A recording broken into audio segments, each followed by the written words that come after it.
Hello, আমি মোহাম্মদ শাহিদ রাব্বি। আমি ঢাকাতেই থাকি। আমি সাউথ কোরিয়া ভিউএফএস এ আজকে ভিসা পেলাম। প্রাণবিন এডুকেশন হচ্ছে আমার ফ্রেন্ড আছে জয়, ও এখানেই জব করে। ওর সাথে আমার পরিচয় হলো, তারপরে ও আমাকে খুব ভালোভাবে ডিটেলস বললো, তারপরে আমি ওর মাধ্যমে আমি অ্যাপ্লাই করে দিলাম। ওই আমার অ্যাডভাইজার ছিল। তারপরে আলহামদুলিল্লাহ ভিসাটা পেয়ে গেলাম। ওভারঅল সাপোর্ট ভালো ছিল। এটা আমার কোনো সমস্যা ছিল না।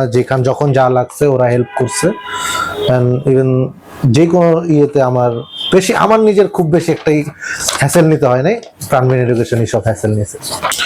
অবশ্যই এখানে এসে কথা বললে আপনি অনেক কিছুই ক্লিয়ার হতে পারবেন। আপনার মোটিভ থেকে আপনি যদি ঠিক থাকে, আপনি অবশ্যই এখান থেকে অ্যাপ্লাই করতে পারেন। 100% এখানে সাপোর্ট পাবেন। আমি খুব সুন ফ্লাই করতেছি, আমার জন্য সবাই দোয়া করবেন। আল্লাহ হাফেজ।